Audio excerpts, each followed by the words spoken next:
Hey everyone, Scott here to discuss Mission Impossible 3, starring Tom Cruise, Philip Seymour Hoffman, Ving Rhames, Billy Crudup, Michelle Monaghan, Jonathan Rhys-Meyers, Kerry Russell, and Lawrence Fishburne, directed by J.J. Abrams. And I remember this movie coming out in theaters in 2006, and I remember liking it, but do I still remain liking it to this day? Well, let's figure it out. Ethan Hunt, returned by Tom Cruise, has an explosive device on his head and is confronted by Owen Davian, played by Philip Seymour Hoffman, who I've seen in the Paul Thomas Anderson stuff, who's such a menacing villain and maybe the best one out of any of these Mission Impossible franchise films to make Ethan tell him where the rabbit's foot is. And what is the rabbit's foot? The movie never says, and that's going to be a problem throughout. Ethan's fiancée, Julia, played by Michelle Monaghan, is probably the second best MI girl in the franchise. And I'll explain in 2 weeks about why I enjoy Monaghan's. But I enjoy Monaghan's performance in this movie, and I like the chemistry between Tom Cruise and her. I think they look like a happy, nice couple. Ethan goes to a 7-Eleven to get some ice and come out of retirement. Yes, he was retired from the IMF. Meets up with John Musgrave, played by Billy Crudup, who I reviewed and hated him in movies like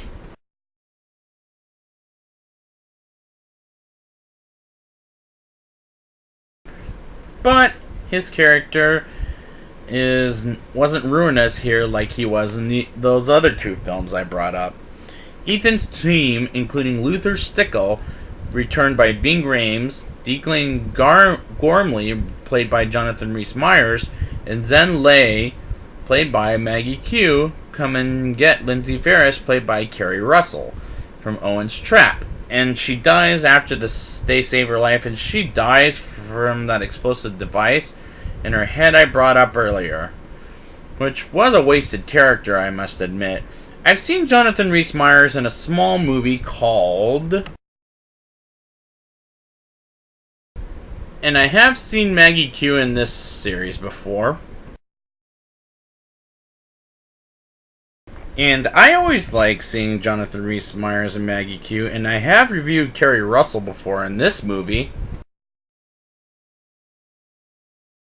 And I do like her as an actress, but the character is wasted in this movie in an action sequence, which is a spectacular action scene. I'm having a better time here than the other two films, I must admit.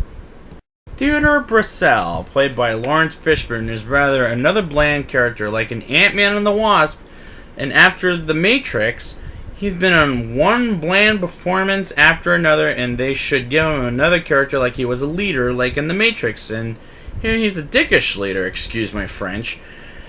The character I do like will have more to do in the future movies is Benji Dunn, played by Simon Pegg, who I reviewed him in these movies.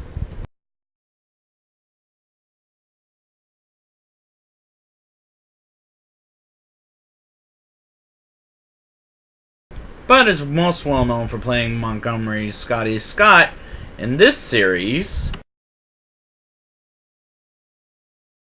And I like him in these movies. He brings a brightness in this series. Ethan, Luther, Declan, and Zen go on an impossible mission to get Owen in a plane, and the way they get him in a bathroom, a security guard comes and checks on him, drags him to the sewer, and gets him to the boat on a plane was a pretty damn nice trick. And I love the scene when Ethan gets antagonized by Owen, and Ethan almost throws him off the plane and asks him what is the rabbit's foot. And the way Philip Seymour Hoffman plays that scene was very menacing, and I love the hell out of his performance. And it's a shame that he's dead now, which, poor bastard, excuse my French.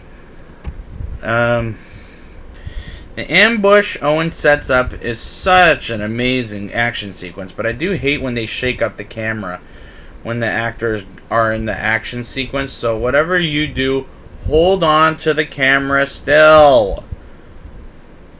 Please. Ethan go on the ground with a gun versus an airplane is the stupidest fight since Jaws versus the helicopter. And one of the Jaws sequels, I can't remember which one, just obnoxious.